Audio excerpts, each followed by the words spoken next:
Subscribe now.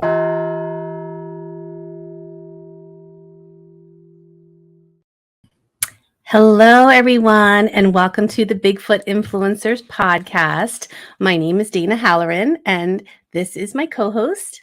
Hey, everyone. Tim Halloran. And we are super excited today to have our guest, Esteban Sarmiento. And he is, actually, he's a doctor, Esteban Sarmiento. And just want to thank you all for joining us so we can learn all about what he's doing in the world of Bigfoot. And so we're super excited to get to ask him some questions. But first, Tim's going to do like a little summary of what Esteban is all about. Yeah, we thought we'd just give you guys just an overview of his background in the subject. And thank you guys for joining. Go to, check out the website, thebigfootinfluencers.com. Leave us a comment. You can find us on social media, all that fun stuff. Like and subscribe at Untold Radio AM on YouTube. And just thank you guys for that. So Dr. Esteban Sarmiento, just excited to have him here. He's a primatologist and a biologist. He's noted for his work with African primates and apes. He's, while he was working with the American, the American Museum of Natural History, he lived in Africa and studied African apes. So I think it's just a really cool perspective because Esteban is an objective skeptic of the subject, and we'll get into that when he joins the studio. That being said, he's been involved with a ton of historical Bigfoot things for the last 20 years. I mean, he's been to the historical sites.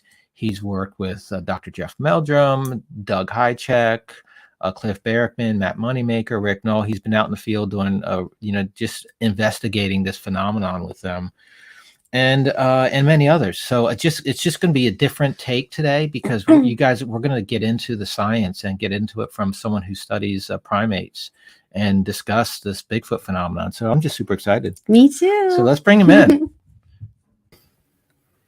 Hey, Esteban. Hello, how you doing? How you doing, Yay. Esteban? Good In to see you. podcast land.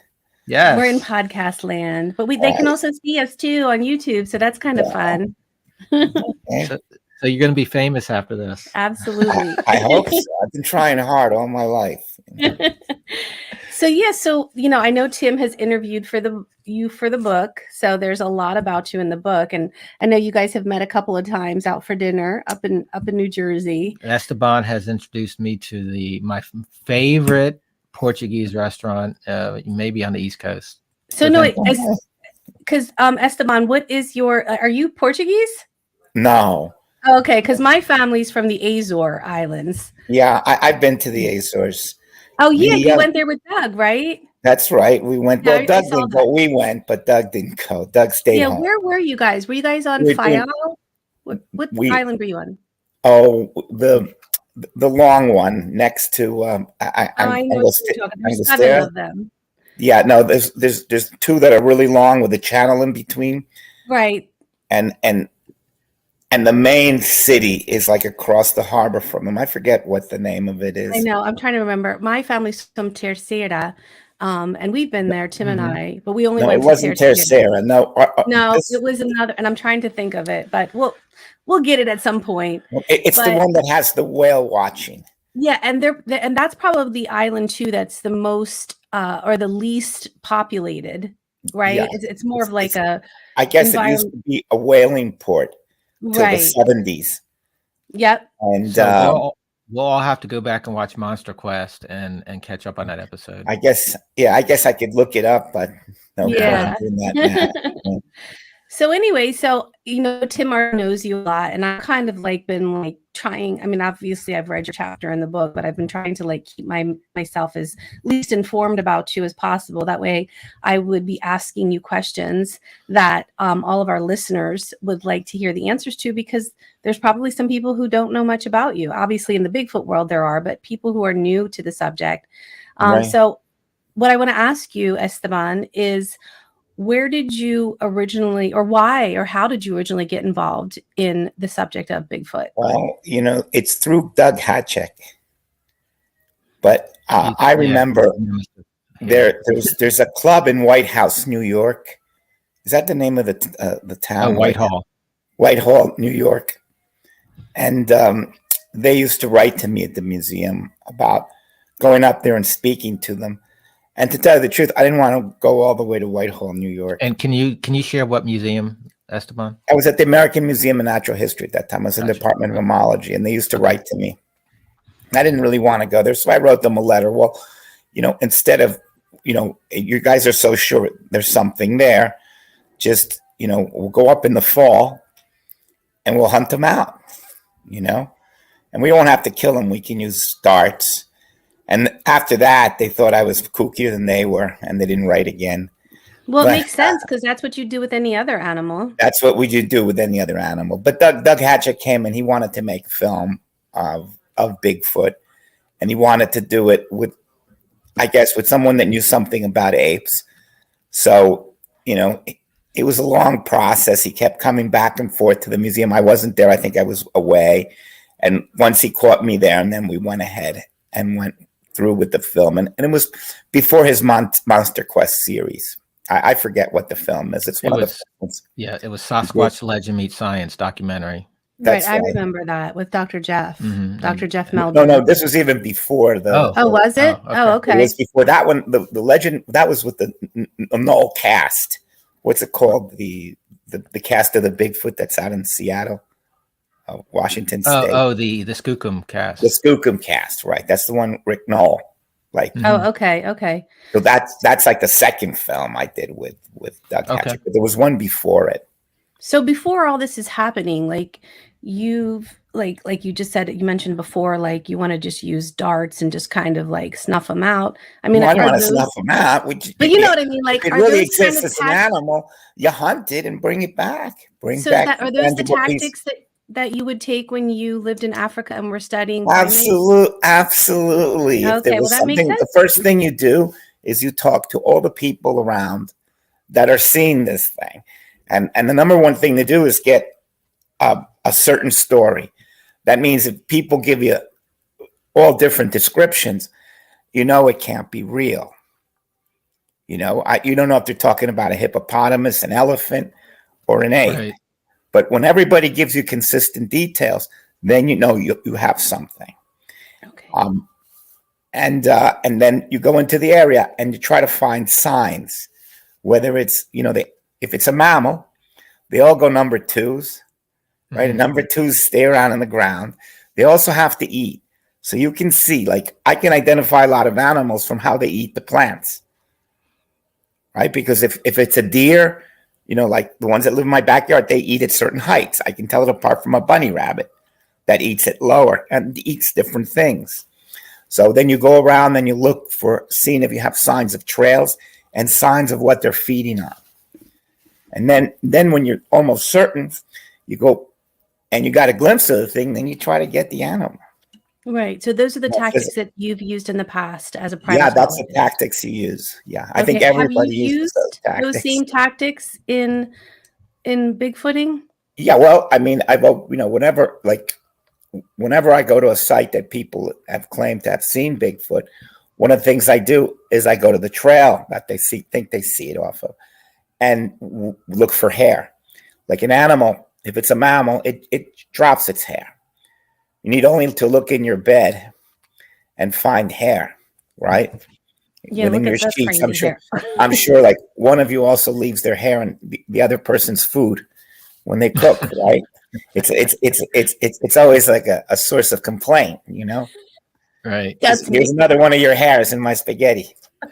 Or whatever, right? I think there was a hair in the food at the Christmas party on Saturday. My son picked it out. At least it was in my plate, so whatever. I don't mind hair. I just don't mind when my plate's empty. But if it has some hair, it's not that bad, right? You're like, whatever. You pick it up and throw it out. I mean, who cares, right? So, but anyway, so I look for hair. That's one thing that with the Bigfoot thing, it's important because we don't have any genetic evidence, and a hair that's found and a hair that's unique, because hairs have physical characteristics that allow you to identify the animal, or at least the genus the animal belongs to. So And so you look for where do hair. you look for the hair? I mean, so just So, examples of if where you ever look. think about it, you walk down a trail and you Mhm. see sometimes the trails, if it's a natural trail, one made by an animal, there's always little twigs or something sticking through it. And so like a plant, sticker bush that sticks out a little bit will catch a hair. And you go in there. Sometimes if it goes through something that's man-made, like a barbed wire fence, it'll catch a hair and you pick it out. So I guess this summer I made a film with the Japanese in Walla Walla, and I got hairs. I got quite a lot of hairs from walking through the trails. Can we? They weren't Bigfoot hair; they were deer hair. What the significance of Walla Walla is to the listeners? Oh yeah, Walla Walla is a town close to the Blue Mountains, and it's one of the places that probably more recently has the greatest heat as to Bigfoot sightings. So it's been cited there a lot, and over the last 30, 40 years, it's been cited there. And that's in Washington, right? And we recently had Michael. It's southwest. It's southwest Washington State specifically, and the mountains actually go into northwest Oregon and parts of really Idaho, or right at the border with Idaho. Okay. So like going back to like things that you're looking for, like you've done in the past with other primates. So you're looking for hair, you're looking for feces. I mean, do you think that you've stumbled across Bigfoot feces? Nope. No. How about, like hair. You said before, have you stumbled across areas where you've seen them eating off of plants? No, not that I could identify. That's like the toughest thing to do. Mm-hmm. Because you don't know the animal's habits, right? Okay. So a deer that I see coming into my backyard every day or once or twice a week, I know exactly what he's going to eat at. So that's like a habit that I know. So I know. But a Bigfoot at this moment, I really don't know what he would eat. Right. But they would also leave tracks as well. They would leave tracks in a trail, right? Now, so have you personally stumbled across any Bigfoot tracks? No, nothing that is clearly. I mean, I could say I've seen things that could be interpreted as Bigfoot footprints, and obviously I studied the Skookum cast, right? So that's supposed to be a whole. And people saw things in it that I didn't see in it, but it wasn't. Well, let's it's pause an interpretation there. Thing. It's not Esteban, let's explain because some folks may not know what Skookum cast is. So, I guess was it the '90s? I can't remember when it might not have been that early. I think it was. We made the film. I think in 2002. Okay. All right. So the Skookum cast. It was probably in the '90s that it was found, or maybe in 2001 that it was found. But it's between. The late '90s and 2001 when it was found. Okay, and Rick Knoll is the curator of the Skookum cast. Yes, Rick Knoll is the curator of the Skookum cast, and what it is for the audience who may not know is the Skookum cast is suggested to be a full, or maybe not a full, but a body print of a potential Bigfoot that was sitting in the ground, and they cast the whole print of its, and there's parts of what, I mean, Esteban. Well, what people interpret as the buttocks, and what people interpret as the calf, and even like that's something that is interpreted to be scrotum, the scrotum. Okay. So here's another question for you. So you've seen the casts of other alleged Bigfoot prints? I've seen just a large number of the footprints. And I mean, are there any there that you could say this is definitely? I think the problem with seeing a trail and seeing just the print in plaster, that the print in plaster isn't in context. Had I seen those prints on a trail, that would be totally different. Okay, as to my interpretation. Then here's a big call out to all the scientists and researchers out there. If you find the trackway, call Esteban. He needs to see one. We're going to get him out there. So, well, I really love your skepticism. It's not skepticism. Or it's just I would be, if somebody told me this and I worked a long time in Africa, And I don't know if you're familiar, but there's pygmy chimpanzees and there's local chimpanzees. Okay. And the ones live north of the Congo River and ones live south. Now you say the Congo River, but at places the Congo River is like 2-3 miles wide, so it's quite a barrier.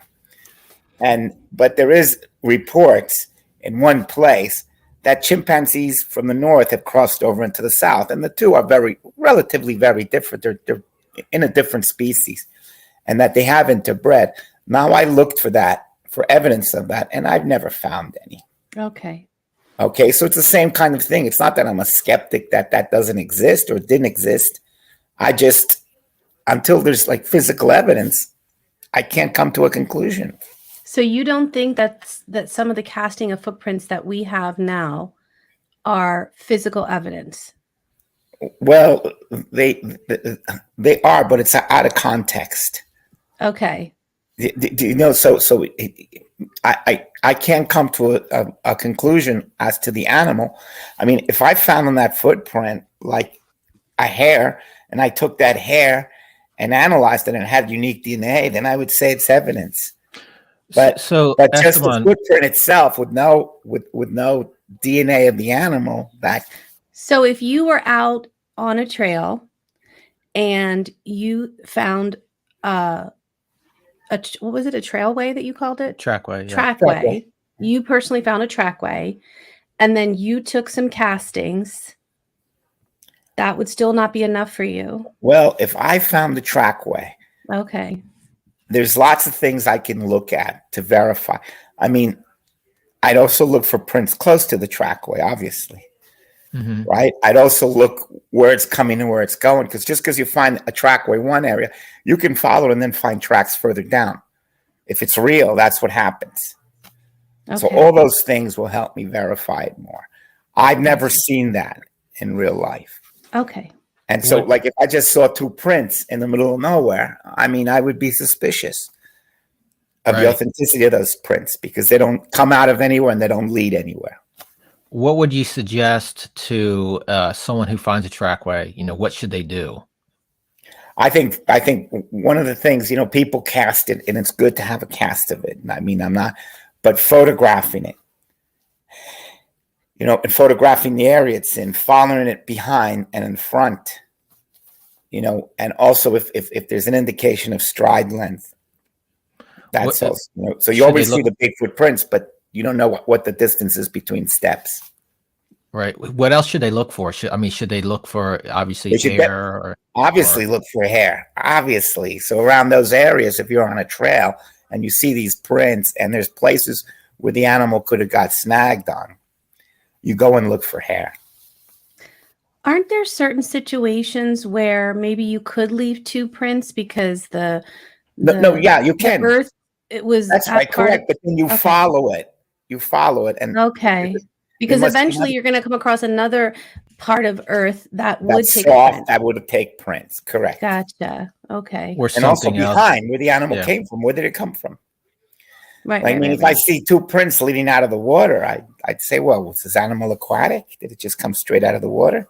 Gotcha. Right. You see? So those are all the things you look. You look at it so that the scenario is in accordance with real life events. You see, it can't be, unless this thing comes from Mars. And like what I base Bigfoot on is the Patterson-Gimlin film. So if the Patterson-Gimlin film is a real mammal, what it looks like it, because it has hair, right? Mm-hmm. It seems to have, all these features that make it look like an ape. So I would assume, and it has breasts, supposedly, right? So I would assume it's a mammal. And if that's what we're all working with, and it's not this animal from outer space, then it's going to act like something from the Earth does. So your opinion of the Patterson-Gimlin film is that it's authentic? I don't know if it's a man in a monkey suit, because the resolution isn't good enough. Right. But if that's what everybody sees, and I mean, other people that've seen Bigfoot don't say it doesn't look like the Patterson-Gimlin film. Most of these people say that's what it is. Mm-hmm. Right? So I use it as a basis. Well, that's what it is. Right. Gotcha. But if you talk to people that have seen Bigfoot, they always describe what would be a mammal. They don't Right. describe, what would be, a Martian, a fish, an amphibian, or a bird. It's Right. it's Right. So that brings me to a question about from the witnesses or the people you've talked to or the things you've read from the eyewitness reports and even the audio. How does that relate to, great apes and other primates that you've studied? Are there well, similarities? there's a lot of consistencies with other great apes, and I mean that's what makes it interesting. I think wood knocking is universal in chimpanzees. That means I haven't been, to see to a group of chimpanzees in the wild that there wasn't wood knocking. Okay. There's different types of wood that they knock on, and in some areas it might not be there, and in other areas it might. So there's different sounds that come out of wood knocking, but it's pretty consistent wood knocking among chimpanzees. And I they're never using that heard to communicate? I think you use a lot of animal communication is just the statement that I'm out here, right? So we almost consider it as a low interaction, low energy interaction.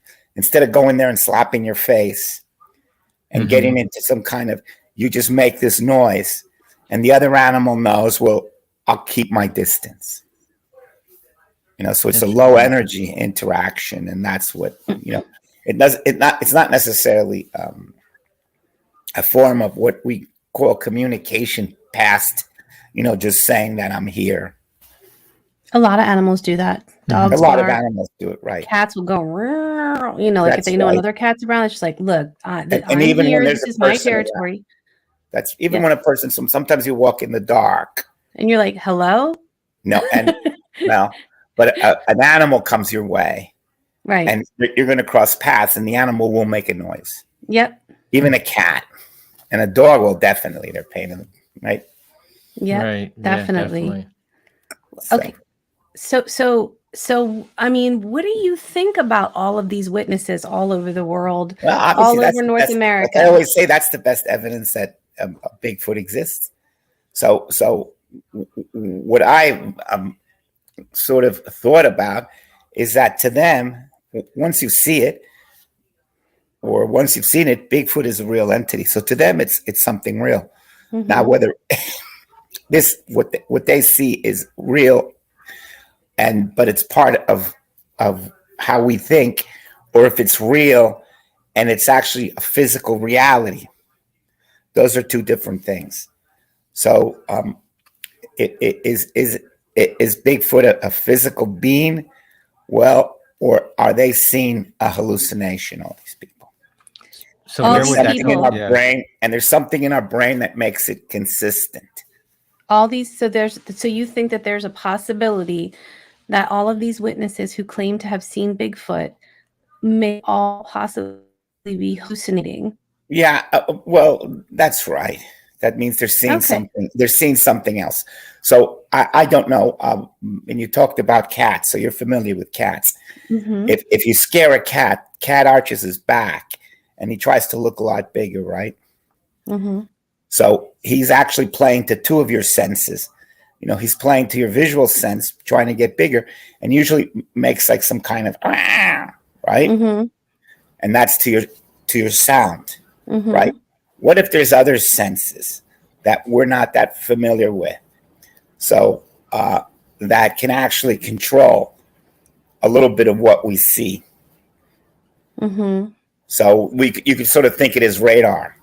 And I don't know, you have a lot of cops that shoot radar there in Delaware on the turnpike, right?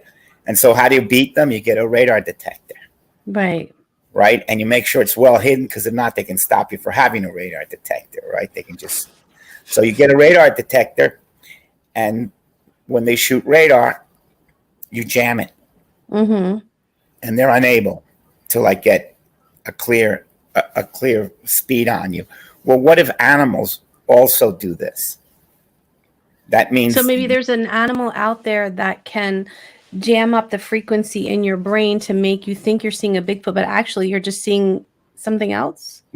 that's right. That would be the idea. I had this experience with hyraxes. Do you know what hyraxes are? No. They're these little furry animals. They look like groundhogs, but they're not. Their closest relative is an elephant.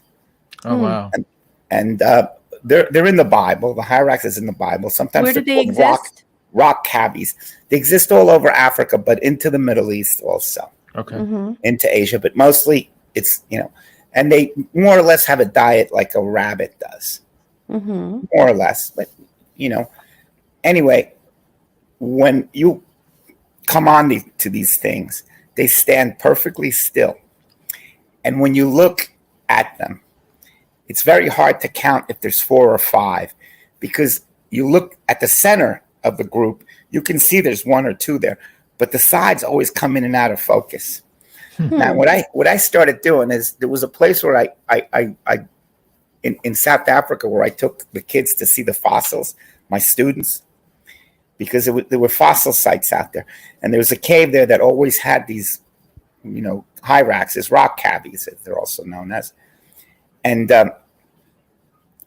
no one could actually see them right away. I got good at seeing them, so then I would point them out, but no one could see them right away. So what I tried photographing them.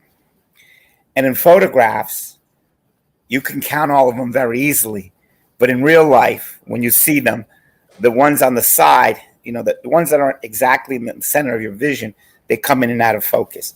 I mean, the way they profile themselves, who the heck knows what they're doing? Right. That's but these are the kind of things that I'm thinking about also to explain Bigfoot. So how about and I think the ones that, and I've mentioned this before on this show, the ones that get me head scratching is when you have a multiple person daytime sighting. So do you think maybe it could be triggered in, everyone who sees it at the same time? Well, I've actually looked a little bit into multiple person sightings, and there's a lot of these multiple person sightings that not everyone is sure that's what they saw. So I have 2, one that was told to me, and the other one that actually talked to the person. They were out in, I guess, south of Reno, north of Yosemite. There's like a pretty big wild area in the mountains there, and they were out camping, and it's cousins. They're 2 girls that are cousins, and one wasn't feeling well because she was having her period, and she was inside the tent, and the other one had gone up the mountain. So the one in the tent wakes up and is looking up the mountain, and she sees her cousin coming down the trail, and she's about to intersect with a Bigfoot. So she's signaling her and yelling at her, and she watches them, and they look like they intersect on the trail. Now, her cousin didn't see a Bigfoot. She saw like a coyote. But the one down there had actually seen a Bigfoot. Like, again, I mean, I can't explain stuff like that, but I think multiple witnesses, those are like the most interesting if you get accounts from multiple witnesses. Yeah, we've gotten a few, so they're definitely fascinating, and just like I said, it's just it's interesting to me, at least. Yeah, I mean, there's been just like witness encounters where people are together.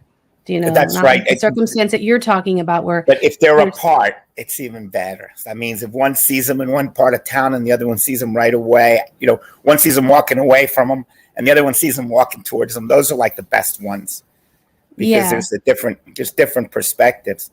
But how if there's like both this standing thing in the same place and see the same thing, that's not as good. I mean, because the hallucination thing is like really interesting, because I do believe, obviously there are animals who adapt to survive, and they have all kinds of adaptation mechanisms that we've probably yet to discover. Well, if you live in the water a lot of animals use the electricity generated by their muscles, that's generated by their muscles, to stunt other animals and eat them.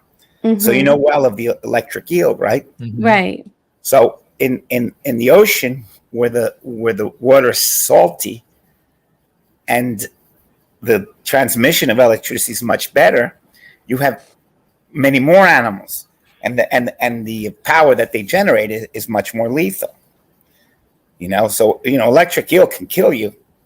Oh, heck yeah. But the ones like an electric stingray, there is such a thing, live in the ocean, that'll definitely, it's lethal. So there's ways that they could, that means that animals have actually modified their electric organs, their muscles, to make them. So we don't really understand all of nature around us. Absolutely. And all the sciences have to deal with reality. Right. They all do.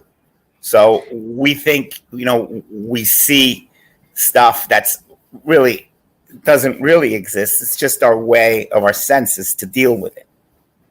Right. So what do you say to these accounts where there's multi-sensory experience, like visual, rock throw, hearing the animal scream? Yeah, I think when you have those when you have multi-sensories, like they're hearing, they're seeing, and they're smelling. Smelling, yes. Yeah, actually, the smelling part isn't that consistent. But when you do, they always say it's a rotten smell. Sulfur or just rotten, yeah. It's just rotten, like some people describe it as. Some nurses, more than once, described it as the room where they throw all the tissue, all the human tissue in. Like, so it's a garbage or whatever they throw human tissue. It smells something like that, like rotten. Right. Now, I never smelled a smell like that among wild great apes. And I know that sometimes our senses are sort of tied together. So something like an eerie feeling about something, or you're very scared, you can get a smell. Oh, okay. So great apes don't have no, they do. They have strong smells, but it never something that's been described as like rotting flesh. Right. Well, usually they have smell like sweating people. Right. Or like gorillas are very smelly. Right. Like so they smell like horse manure or burning tires, people would say. Right. Well, we have 4 boys that, so we know what bad smell is. So you know what that's right. It's like a boy's gym smell. When you open their bedroom door, you're just God. like, oh my God. That's right. It's like a boy's gym smell. Exactly. Exactly. So what did you have something else you want to ask? No, go ahead. You go. What do you think about rock throws? I mean, well, first, have you ever had rock throws in Africa while you've been there? Well, I've had experience with rock throws that were supposedly witchcraft. That means in Africa. Yeah. Okay. I mean, I have a lot of witchcraft stories from Africa. So there was a house not far from where I lived that was supposedly haunted. And if you went there, there'd be these, you would, all of a sudden noises would start up and the rocks would all fly towards the house. And so that if you happened got to you? too close, yeah, I saw it with my own eyes. Yeah. So what do you think about that? There's always things that aren't explainable. I mean, doesn't mean I can explain it. It could have been, it could be that there was people colluding to throw rocks at a certain time upon certain signals. I mean, you don't know these things. I never investigated farther than that. To me, it's just something that's unexplainable. So, because we don't have any other animals here in North America that could throw a rock, right? Well, let's ask. Not that. Well, humans. I don't know of anything else here in North America that can throw rocks. Now, if you go south, into Mexico, there is a group of monkeys that do throw things, and they like to throw feces. So woolly spider monkeys, they throw. But even a human couldn't really throw, like, I mean, how big of a rock could a human throw at a far distance? Well, Right. You know, I think the stories I of never knew these, the distance. I never knew the distance that these animals are throwing at.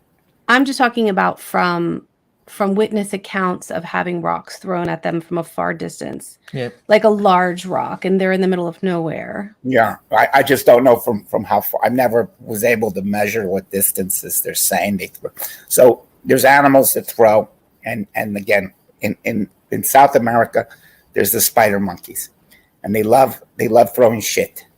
There's the woolly spider and the other spider monkey. They both throw. Right. The all great apes, at least that I know, throw. Okay. And again, gorillas in zoos love throwing feces. In the wild, chimpanzees throw rocks. Okay. Right. Okay, And so it wouldn't be uncommon. Okay. And they all throw underhand, correct? No, no. They throw overhand too? They throw, and side-handed too. They'll throw. Oh, side-handed. Yeah, they throw whichever. They'll do all different types of throwing. Okay. With both handed throwing too, like this. And they do that for what reason? You think? I mean, typically, why are they throwing rocks? Well, to get rid of unwanted individuals. Okay. So if you're hanging around and you're a leopard, you could get pelted with rocks. Chimpanzees might pelt you with rocks. They might get a stick and start banging at you with a stick. They just don't want you around. If you're a snake, you might get the same treatment. Right. They don't want you around. So here's a question for you, Esteban. What is the most compelling thing that you have experienced? Or what is the most compelling story that you have heard from a witness? Oh, I mean, I think, like I always answer that question, it's all the witness reports. It's the large number of witnesses that are people that are more or less saying a similar thing, that they've seen. That's the most compelling. If there was just one or two, well, it's easier to say, but it's thousands really that have claimed to see it. And it's actually people, there's even people, where I grew up that I went to high school that claim to have seen it, and they see you years afterwards, they see that, I watched that on TV, when I was, living here and there, I've actually saw this Bigfoot. I said, oh, okay. So it's, I think that's the most compelling is the thousands and thousands of witnesses that have seen it. So you have your, you have different theories for these witnesses' stories. One of them was the hallucination theory. What is do you? This is the thing. I mean, I think we all have. It's not a theory. We don't have the animal in real life, so there's possibilities of what it could be. One, it's a real physical entity, and there's reasons why we could say, well, that's less likely because we don't have a body of it. Mm-hmm. Especially, we don't even have like a good. I mean, one of the things that's and I'm sure there's a lot of Bigfoot people, believers as I call them, that would argue with me. But as far as I'm concerned, Patterson-Gimlin is the best film of it, and that was 50 years ago, more actually, but more or less 50 years ago. And with all the cameras that we have now on our phones and everything, you would figure that something better would show up, but it hasn't. Okay, so that is sort of like a negative against. Do you think there's there could be reasons for that? There could be. Yeah, no. But what I'm saying is, it all those things cut the likelihood. It doesn't mean that it's not possible that it's real. I'm not saying that it's not possible, but it makes it a little bit less unlikely that after 50 years, no one could catch another film of this thing that even compares. And do you think that maybe an animal could be sensitive to electronics? The animals could be sensitive and be hiding. I'm not going to discuss that, but all these things make it less likely. Mm-hmm. I'm not saying that it's not, possible. I'm just saying it's less likely. Again, while the witness reports make it more likely it's real, these other things detract. And all of those actually, until it's found, or if it's going to be found, all these weigh on the possibilities of what it could be. So one is it could be a real physical entity, and the other is that it might be a hallucination. Those are the only two that, and I mean, there's a third, I guess you could say it's a UFO. Right. It's something that's coming from I outer love, space. And I find love the that fact that you give us least other options. likely. Right. Well, That there is another option. That's right. There's got to be, if you don't have the animal, right, there has to be explanations for what they're seeing. Right. If you don't have a physical animal, so there has to be an explanation. And one of the explanations is because you don't have a real physical animal, is that it isn't a real physical animal. So if it's not a real physical animal and it's a hallucination, is that what you're talking about? That's well, it could be something that we're hardwired for. It could be that we lived with competitive apes for a long time. It's part of our DNA to see these things we don't identify well as Bigfoots that are going to come and screw us. Don't you think that we would see them maybe in the city then, or at the 7-Eleven, or at the mall? That's I've looked into this kind of thing too. Where is it that they're most often seen? Mm-hmm. So generally, wherever you have a lot of sightings of Bigfoots, it's areas like we have woods behind our house. We're in southern Delaware. We don't have Bigfoots here. We live on a peninsula. We don't have an environment that can support a large omnivore. Well, but I live in New Jersey, and I know there's Bigfoot sightings in Staten Island. Not in the last 40 years, but in the 60s and the late 50s, there was sightings of Bigfoot in the Staten Island. Now, one thing that I do know is that areas where Bigfoot are sighted are generally areas that have a large variation of mammals, and not small mammals, large-bodied mammals. So, you might have bighorn sheep, black bear, elk, white-tailed deer. Those are all things in areas where Bigfoot is sighted. So something that could actually support a large omnivore, in a place that could support a large omnivore. Yeah, or just a large animal. Right. It doesn't have to be an omnivore. It just has to be a large animal. But these are the places where it's sighted. It might be that they're confusing another animal. So you're saying because there's large animals in the area, it increases the likelihood that they could possibly misidentify. Yeah, that's on one hand. On the other hand, is that what Dana is saying, that there's food in that area that can support a large animal. Right. So let's just imagine for a second, and this is very hypothetical. Don't worry, Esteban. We're not going to say that you believe in Bigfoot. But let's just say that. I don't mind if you say that. I mean, there's been worse things said about me. Believe me. Let's just say Bigfoot exists. Do you believe that somewhere like the north, the Pacific Northwest could support a large primate? Absolutely. Okay. Actually, there's some things that, we didn't talk about, but mammal distribution, it sort of explains why animals live in certain areas and they don't live in others. So we don't find, in North America, we really don't find wild pigs because pigs never made it to North America. We find relatives of pigs that made it earlier, but we don't find them. So animals, generally, when they evolved, they came from a certain area. They did well, and they spread to other areas, right? And I mean, you see Canadian geese. They obviously didn't come from the United States, so they wouldn't be called Canadian. Right. But obviously, you see them all over the place, right? Right. And it's an animal that, it's an animal that lived farther north during the summer and spring, and then migrates south. But nowadays, it's even staying in areas where it can find food in the winter. So this is an animal that it had a focal area that it existed in, but it spread out into other areas. So, all animals, will have a history of evolving in an area and then becoming more prolific, doing well, and then spreading out.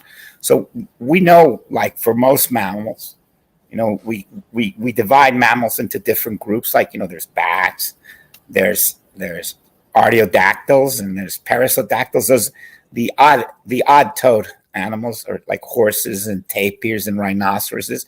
Those were all in one area, and then they went and spread into another area. And we know, like in the Americas, in the old days, South America had only marsupial mammals. They didn't have non-marsupials. That means the ones with a pouch. They were sort of like Australia. And the reason was because at one time, South America and Australia were connected. Right? That's so super cool. So when the continents divided from each other and moved, well, the mammals stayed on the continent. They didn't have a plane ticket to get out of there. So they hung on. And then when North America came together with South America, some of the animals came north, like the opossum, but a lot of the animals from the north came south. Probably because it's warmer, right? So they just would. And that's right. A lot of animals travel that way. And also, the marsupial isn't as good as live births. I mean, people can say otherwise, but it makes for, it makes for a better way of reproduction, what we have with a uterus and a placenta than it does when you have to have a pouch and the animal crawls out at a very underdeveloped stage and goes into the pouch. That's the marsupials. So they just do better in a warmer climate because they of do that. Well, they do. It's not just the warmer climate. Possums are found pretty far north. Yeah, and possums are marsupial, and it does okay, but it doesn't do as good as all the placental animals. For lots, they have like a higher birth rate. They give birth to more young, but they also have a higher mortality rate among the young. So all these things have to do that the pouch isn't as effective to So reason we evolved the uterus for internal live births, right? It's because it is an effective way of reproduction. And it's more effective than laying an egg, because we lay an egg, we leave, somebody can come and eat the eggs. Right. So these are so anyway, as we're talking, a lot of animals from Asia crossed into the Americas through what would have been the Bering Bridge that is between, now would be Russia and Alaska. There was actually a bridge over there, and animals would cross over. So North America did have horses long ago, but they had become extinct. But those horses came from the Bering Strait. Okay. If we look at camels, camels? Mm-hmm. Their closest relative is like the vicuña, the llama. We know this domesticated llama. Mm-hmm. So somehow those relatives came over the Bering Strait. So there's lots of animals that come over the Bering Strait. Great apes presently only occur in Africa and Asia. If there's a great ape in North America, it had to come over the Bering Strait. And when we look at something like Bigfoot, it has a distribution that is pretty much consistent with having come over the Bering Strait. That means we don't find it in the Caribbean islands. Right. No one's ever said it's in the Caribbean islands.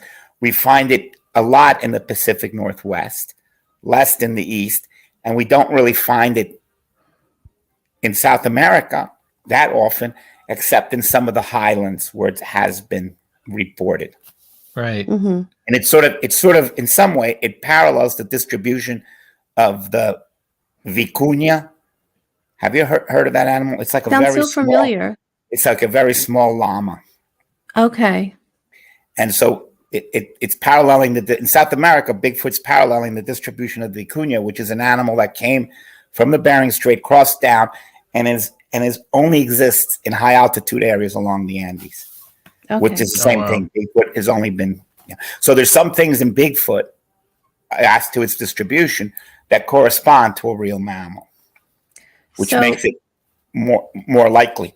And so I'm sorry. tidbit, go ahead. One more tidbit, that Bigfoot supposedly also exists in Asia.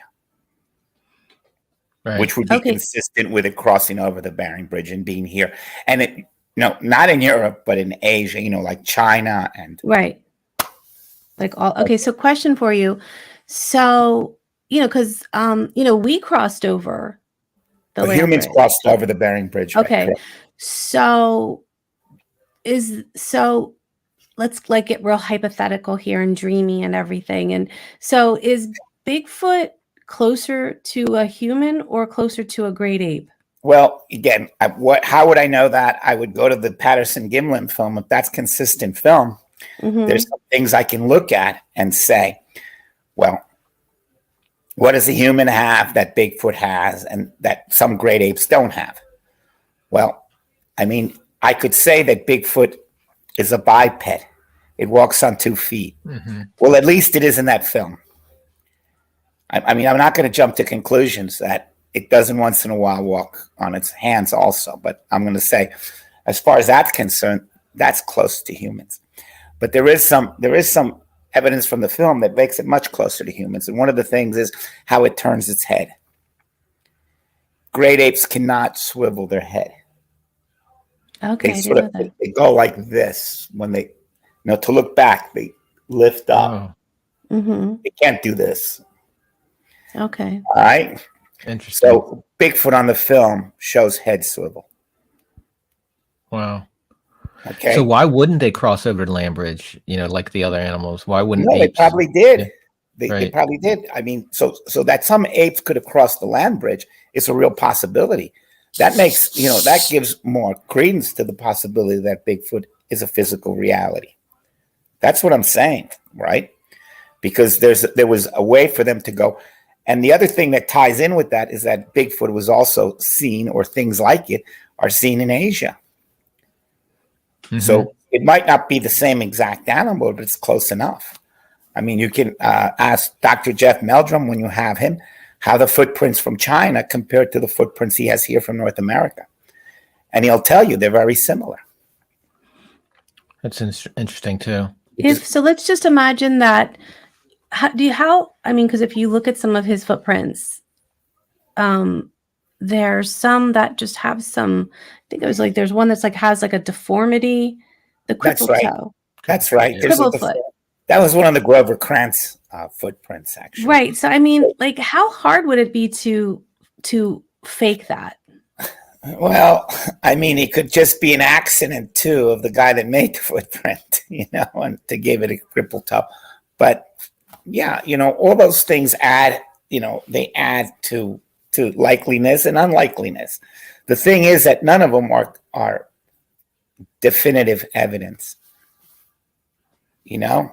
Right. So let's just say that you had to, like, God came down and was like, Esteban, you have to decide. I'd refuse. Wait. He would say, geez, I'll go down with Satan. If you're gonna bet your life on this, I wouldn't do it. But you have to. You have to say yes or no. No, I wouldn't do it. You're gonna die anyway if you don't answer. I'm gonna die anyway. Well, I'm gonna die anyway because it's like I can't do it. So you wouldn't say yes? Nope, or no, because there is no good definitive. Try, that was a good try. There's no definitive evidence. It has to be. You can. If you're called into a jury, like a jury, you can say, "Yeah, fry the guy. I'm convinced." And it's okay. And the judge says, I'm convinced too. And all of you guys, but you don't live in the world of science when you do that. You see, that's why they'll never call me for jury duty.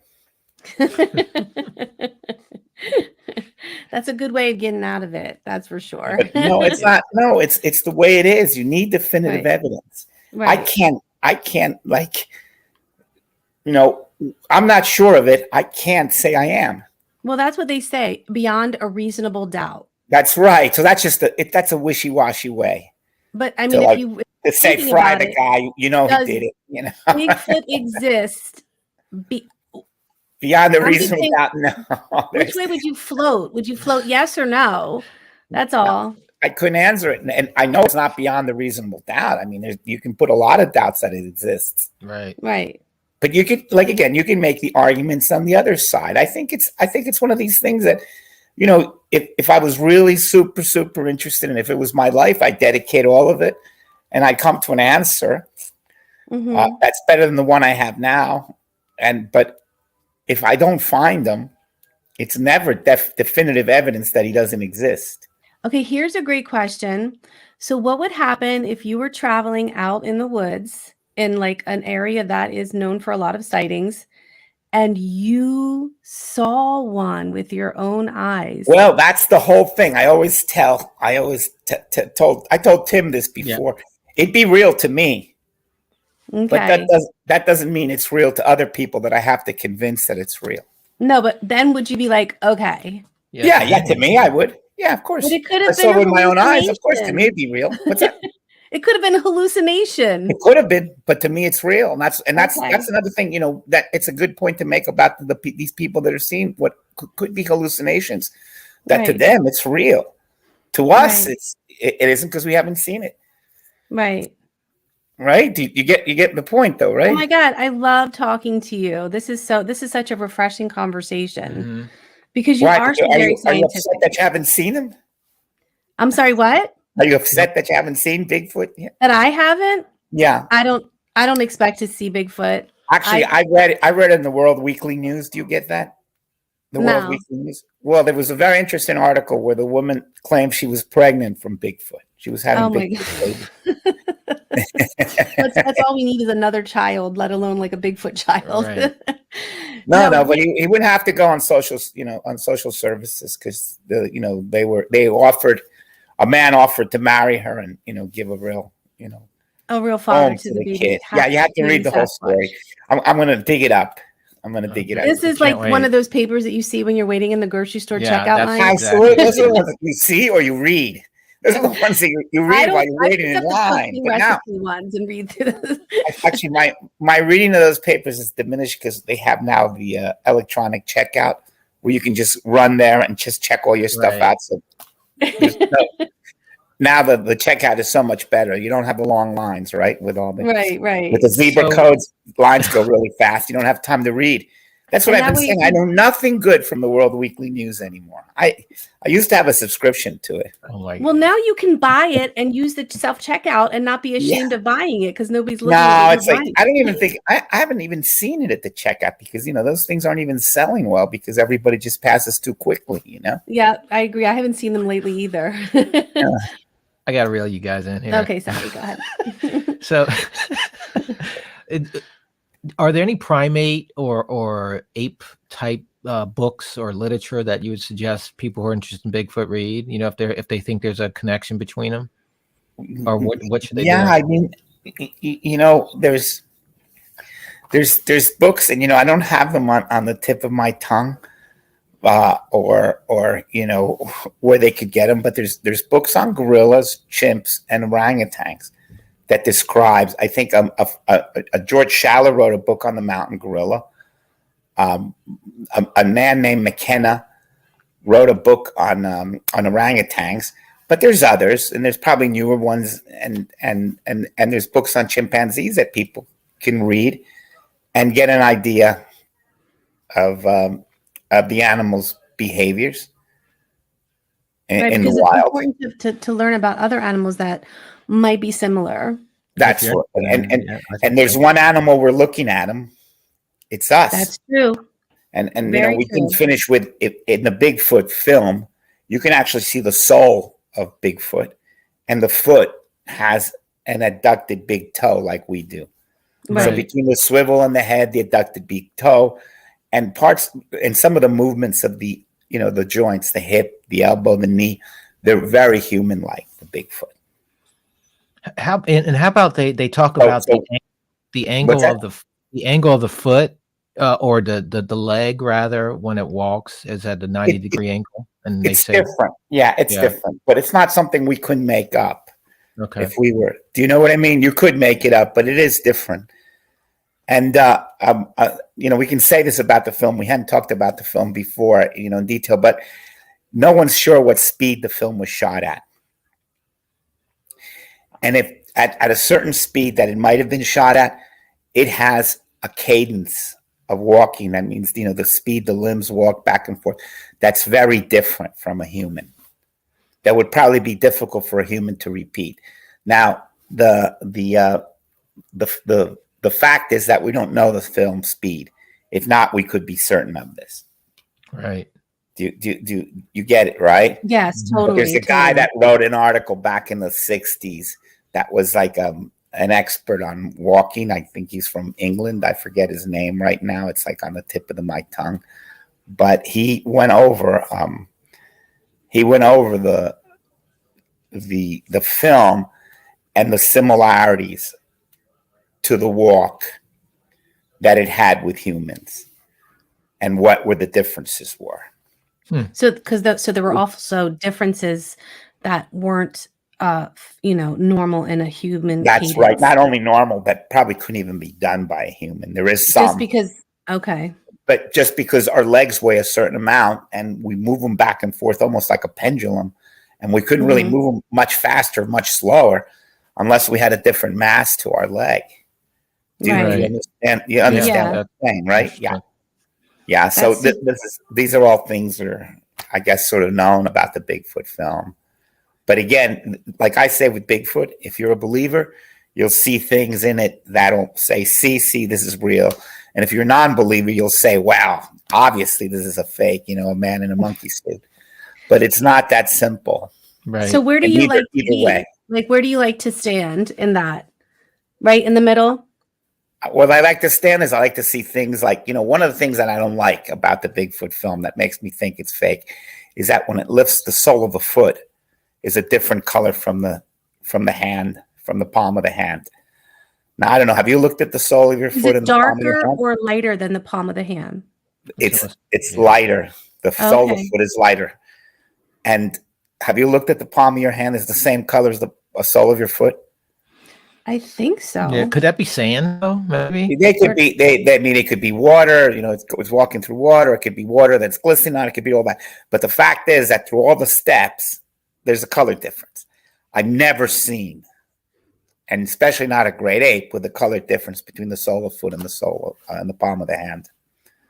So that's something that makes you think that it might be wearing shoes. What time of the year was that film taken? October. So the water could have been cold. He could have walked through the water. He could have been walking through water, and the water. That's right. He could be walking through water, and the water is glistening off and overexposing and making it look light. Right. I mean, you realize that this is the film is blown up when you're seeing this, so it's an over. So all those things are, but and also that I don't like is if a hairy animal, right? A hairy animal.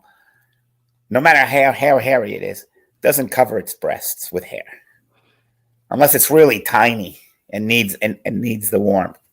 But a big animal generally will have a bare chest, and this Bigfoot has a too hairy. And I mean, if it was my girlfriend, I'd make her shave it. Oh my god! How's that? Yeah, that would be something. Yeah, that would be important. So the hairy breasts don't really accord with reality very well. I've heard that argument before, or that discussion before. I wouldn't say no. Yeah, so it's not that it can't be, right? It's that it's less likely. Okay, and with the sole of the foot too, if you look at the hair, like around the ankle, it sort of like stops high of the ground. You see, in a real wild animal, the hair would actually be worn away. Just like the cuffs of your jeans are worn away as you walk on the ground, so it would reach like the ground level. You wouldn't have what appears a sole a lot higher than the hair that comes around your ankles. Right. That just wouldn't, and that's what it looks like with Bigfoot too. So it almost makes it look like he's wearing, somebody could say, "Hey, those are tennis sneakers. They're not real." Right. But you have to look at the the pictures in the film for yourself. Right.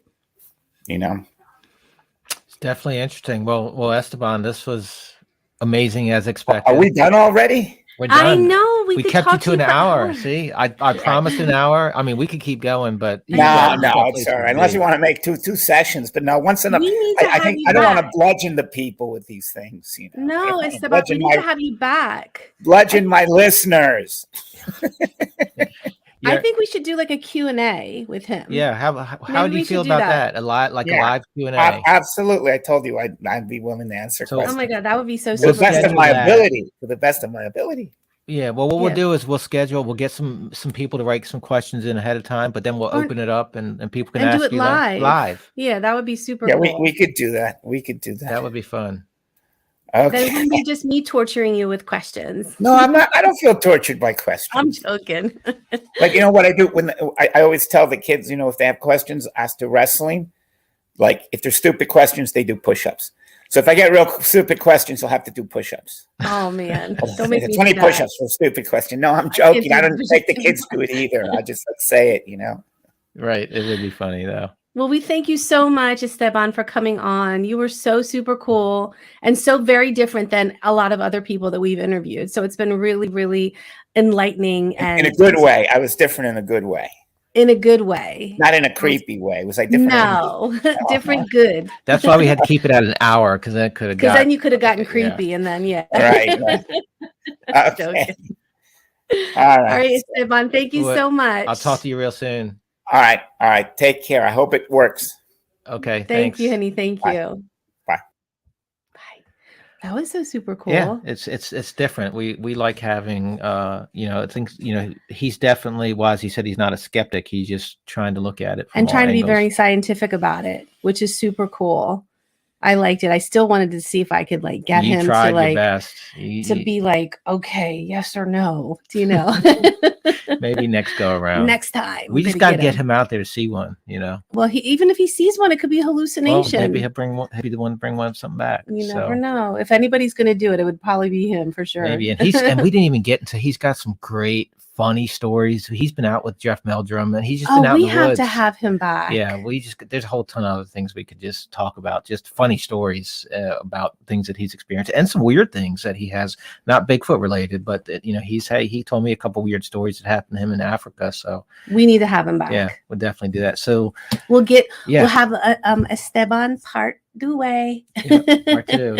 So you guys, thank you. Thank you so much. We appreciate you like watching and listening. And don't forget about Tim's book.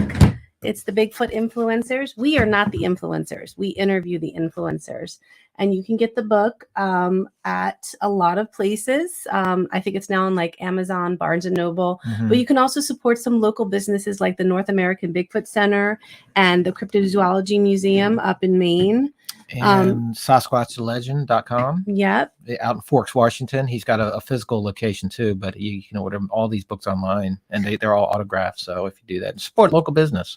And we're always here on Untold, the Untold Radio Network, which please like and subscribe. And we appreciate you always being here. You guys can follow us on Facebook, Instagram, Twitter. Just type in the Bigfoot Influencers, and that's where you'll find us. And again, look for the live episode that came after our last episode with David Ellis. It was suggested that maybe we do a live call-in / Q&A one. So maybe we'll get that on the books with Esteban. So thank you guys again. Yep. And, thanks, guys. Until next time. We'll see you the next one.